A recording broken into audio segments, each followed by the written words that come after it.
It's about time. We finally got some bad news in real estate. Next.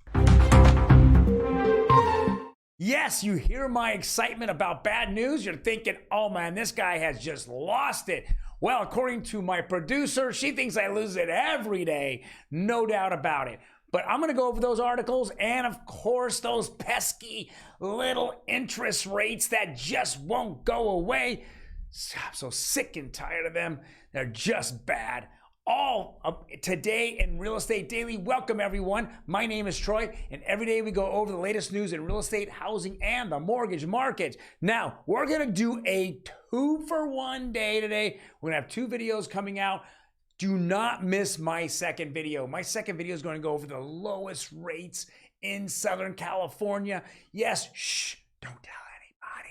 You're a buyer and you're out on the sidelines. You're going, hey man, interest rates are too big, bro. No, they're not. I'm going to show you what you need to do and where you need to go to get that rate. Now, obviously you have to qualify for it, but it is a secret. Don't tell anybody about it. Don't tweet it out. Don't do anything. All right, let's jump right into it. Yahoo Finance. This is the first punch to the gut. Disturbing trend for real estate investors. Homes sold at losses, numbers not seen since 2016, but this booming alternative is open to anyone. Well, let's go take a deep dive in this article. It talks about Redfin. Now, all I know is that when I look at my numbers on a weekly basis, am I able to break out whether the buyer is an investment buyer or it's a corporate buyer or it's just an owner-occ buyer? No, none of that information is on the MLS.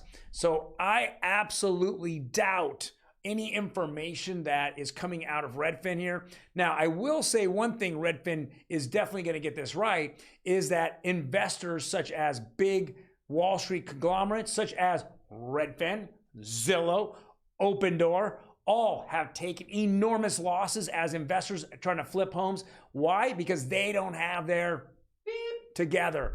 And so let's go. The history of this is that the Opendoor, who became the darlings of Wall Street on the real estate side, they're a fintech company. Ooh, fintech company, which means I can lose $1 billion a quarter and nobody will blink until I lose it quarter after quarter after quarter. And then all of a sudden, they fire the CEO, the young kid that's there, and they bring in what?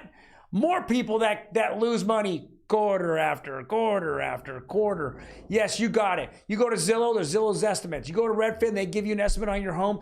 They're so significantly different from each other. How are you planning to flip something when those numbers are not even accurate and they're using algorithms that are outdated, are actually not close to accuracy? You have to go look at a home face to face. So with that being said, this disturbing trend is disturbing for what? You got it.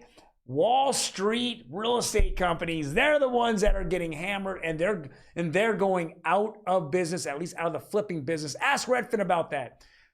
I'll tell you a quick story. The Redfin I just closed, Redfin owned the home that I just closed probably about 45 days ago. It was in Redondo Beach. And guess what? After looking at them buying the house, holding it for a year, rehabbing the entire house, they almost purchased the house for what my client bought it for, right? So, wow, they held it for a year. I mean, the amount of money that they lost on this was in the hundreds of thousands of dollars.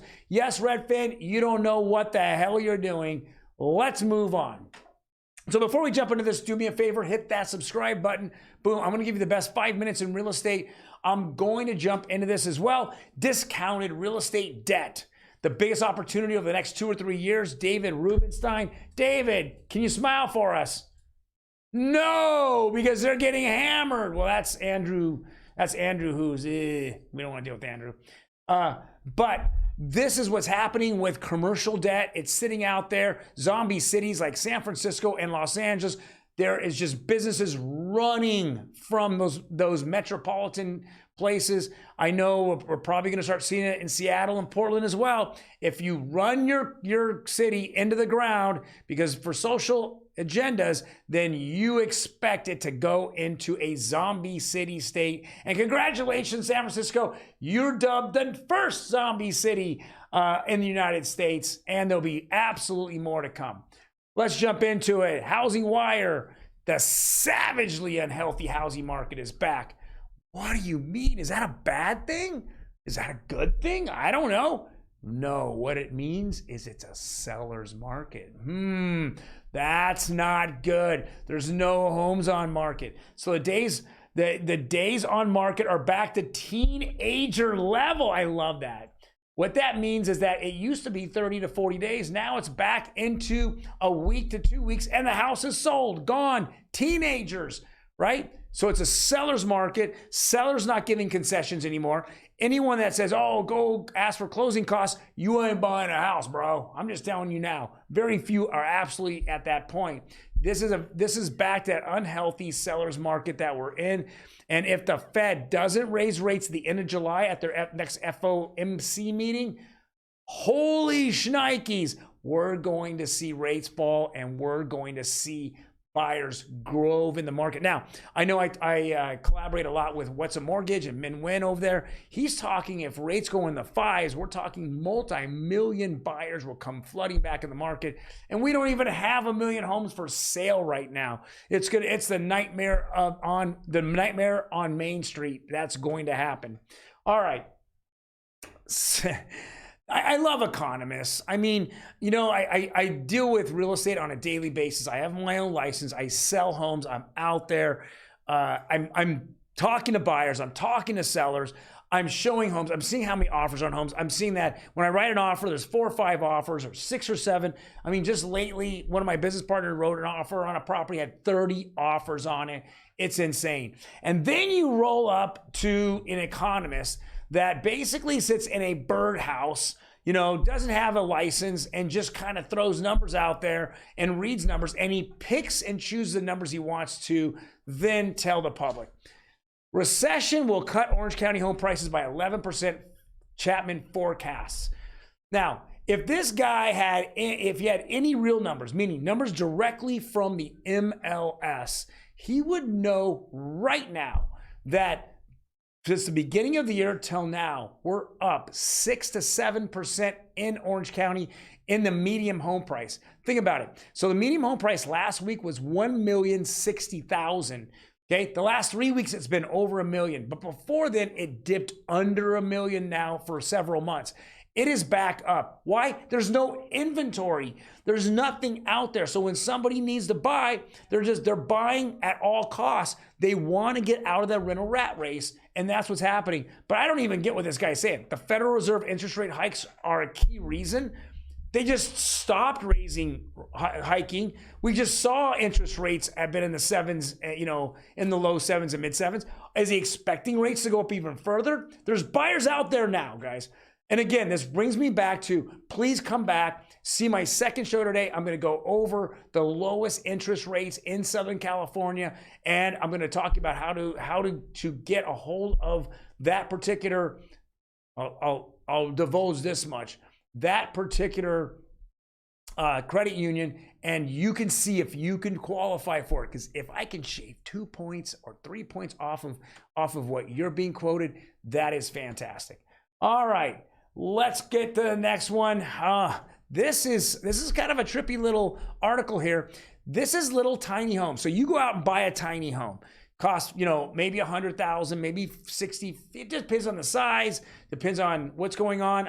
I think it'll actually let you just roll up on a trailer possibly, and then you hide it. But these are on blocks. A lot of these you can see are on blocks, and it looks like a couple of buses are over there that people are just blocked it up. It says village people inside new tiny home communities where rents start at $650 with free Wi-Fi and parking.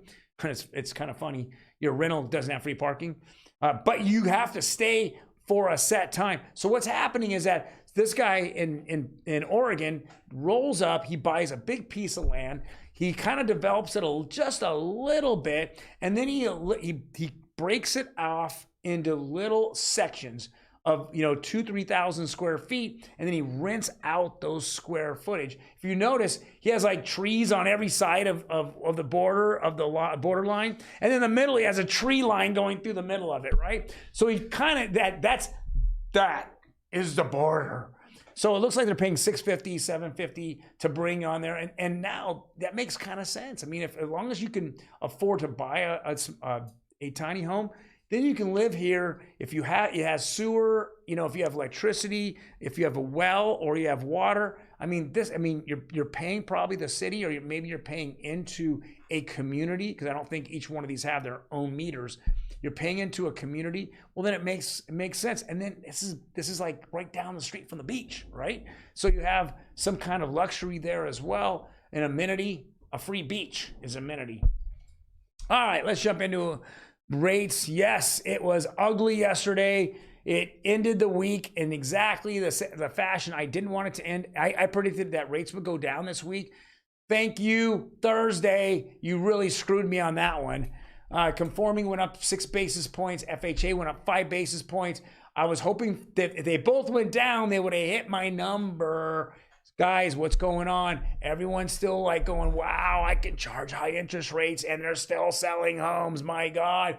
That's, I think, what's happening right now with the mortgage industry. It's just ass backwards or back asswards or whatever, right? All right, guys, thank you very much for joining me today. See my second show. I'm going to go over the lowest rate here in Southern California. You won't believe it. I could probably save a lot of you 1-2 points, or at least you can go qualify. And then you can turn around and get the best of both worlds.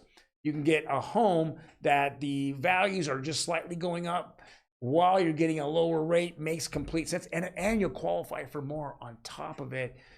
Just all I ask you to do is, use the best real estate agent in Southern California. I don't know who that is. I'm not sure. All right, guys, take care. Watch my second video.